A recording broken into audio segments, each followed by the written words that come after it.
একটা শাসকের সবকিছু খারাপ থাকে না, আবার একটা শাসকের সবকিছু ভালো হয় না। কিন্তু এবারেই গিয়ে দেখতে হবে তার খারাপের পাল্লাটা ভারী নাকি তার ভালোর পাল্লাটা ভারী। আপনাদের খারাপ কি আর আপনাদের ভালো কি?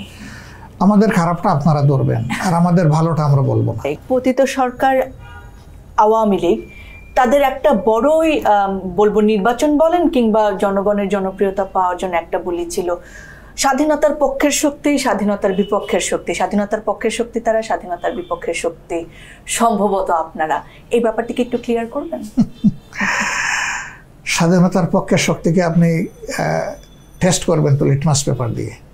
আমি সায়েন্সের ছাত্র হিসেবে আমার সায়েন্সের কিছু টার্ম এসে যাবে, মাফ করবেন আমাকে। না না বলুন, লিটমাস পেপার কোন লিটমাস পেপার হবে সেটা? আচ্ছা যাই হোক, লিটমাস পেপার দিয়ে টেস্ট করা হবে যে তার পজিশনটাকে, আসলে সুগার কতটুকু, এই ব্লাডে কতটুকু সুগার আছে। তো স্বাধীনতার পক্ষের শক্তিকে টেস্ট করতে হলে কতগুলা জিনিস বিবেচনায় আনতে হবে। তিনটা মূলনীতি ছিল মুক্তিযুদ্ধের ঘোষণায়: সাম্য, সাময়িক ন্যায় বিচার, আর কি থাকবে, একটা মানবিক সমাজ হবে, বৈষম্যহীন একটা সমাজ হবে। তো সাম্যটা কি তারা মেনটেন করেছেন? তারা যদি বলেন পক্ষ বিপক্ষ, তাইলে প্রথমে এটা ভাগ করলেন। 2 নম্বর সামাজিক সুবিচার। সামাজিক সুবিচার তো মানুষ দেখেছে। মানুষ 72-এর 10 জানুয়ারি থেকে 75-এর 15 আগস্ট পর্যন্ত মানুষ সামাজিক সুবিচার দেখেছে। আমি একজন ওয়ার্স্ট ভিকটিম ছিলাম। আমি শিশু, তখন আমি এসএসসি পরীক্ষা দিইনি। আমিও রক্ষী বাহিনীর চাবুক খেয়েছি। রক্ষী বাহিনীর চাবুকের নিচ থেকে অনেকে ফিরে আসেননি, শেষ হয়ে গেছেন। এবং বলা হয় যে 34,000 মানুষকে রক্ষী বাহিনী বিনা বিচারে এইভাবে খতম করে দিয়েছে, হত্যা করেছে। আল্লাহ আমাকে রক্ষা করেছেন, এটা আল্লাহর প্রতি আমার বিশেষ কৃতজ্ঞতা। আমি তখন কোনো রাজনীতির কারণে এটা হয়নি।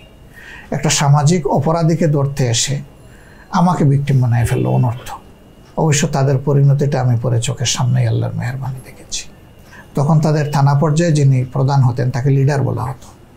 সেই লিডারকে আমাদের এলাকাবাসী দাওয়াত দিয়ে এনেছিল আমাকে রক্তাক্ত অবস্থায় রেখে। এরপরে যখন এলাকাবাসীর সামনে তিনি এসেছিলেন, তিনি খুব শকড হলেন এবং ওদের ড্রেস তিনি খুলে ফেলেছিলেন শুধু জাঙ্গিয়া রেখে। 18 মাইল জায়গা ওদেরকে তিনি লং মার্চ করিয়ে নিয়ে গেছেন। তো এটা তো আমার এলাকাবাসী প্রতিবাদ করেছিল এই জন্য। এবং একটা কথা চালু হয়ে গিয়েছিল যে কোনো সম্ভ্রমশীল পরিবারের মেয়েরা বিশ্ববিদ্যালয়ে পড়া বাদ দিয়ে দিয়েছিল। কেন বাদ দিল? কেন? ঘর থেকে বের হলে মা বাপের বুক কাঁপত। তারপরে ব্যাংক ডাকাত কারা? পলিটিক্যাল এলিমেন্টস, নেতাদের ছেলেপিলেরা ব্যাংক ডাকাতিতে ধরা পড়া শুরু হয়ে গেল। সরকারের প্যারালাল আরও সরকার দাঁড়ায় গেল বিভিন্ন ক্ষেত্রে। এইভাবে সামাজিক বিশৃঙ্খলা চরম আকার ধারণ করলো এবং সরকার সেগুলা পারল না নিয়ন্ত্রণ। এমনকি একজন সার্ভিং সেনা অফিসার, তার ওয়াইফের সম্ভ্রমটা পর্যন্ত এই সরকার পারল না রক্ষা করতে, যেটার প্রতিশোধ নিতে গিয়ে বড় একটা কাণ্ড তারা ঘটায় ফেলছে। তাদের ভালো হয়তো অনেক কিছুই আছে, আমরা সেটা অস্বীকার করি।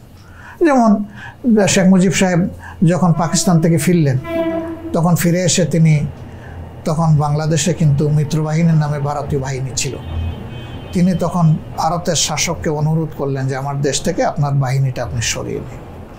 তারা তখন বলেছিলেন যে না, আরও কিছুদিন থাকলে দেশের জন্য ভালো। তিনি বলেছিলেন আমার অ্যাবসেন্সে যখন সাহায্য করতে পেরেছেন, প্রয়োজন হলে আমি দাওয়াত দিব, তখন আবার পাঠাবেন, এখন নিয়ে যান, এখন আমি ভালো মনে করছি না। এতে শেখ মুজিবের উপরে তারা অসন্তুষ্ট ছিলেন যে শেখ মুজিবুর রহমান সাহেব এরকম বললেন কেন। এরকম আরও কিছু আন্তর্জাতিক সেমিনার বা সম্মেলনে তিনি যোগদান করেছেন যেখানে পার্শ্ববর্তী দেশ ভারত সন্তুষ্ট ছিল না, কিন্তু তিনি ফিল করেছেন যে তার দেশের স্বার্থে এটা প্রয়োজন, তিনি এটা করেছেন।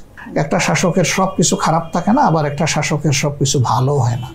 কিন্তু এবারেই গিয়ে দেখতে হবে তার খারাপের পাল্লাটা ভারী নাকি তার ভালোর পাল্লাটা ভারী। আপনাদের খারাপ কি আর আপনাদের ভালো কি? আমাদের খারাপটা আপনারা ধরবেন আর আমাদের ভালোটা আমরা বলবো না। আমাদের ভালোটা যদি আমরা বলি তাহলে আত্মতৃপ্তি আসবে, এটা আমরা করব না। আর খারাপ যা আছে একেবারেই কোনো, মানে ওই যে স্টেট কার্ড বলছেন না, স্টেট কার্ড ধরবেন, কোনো ছাড় দেবেন না আমাদের।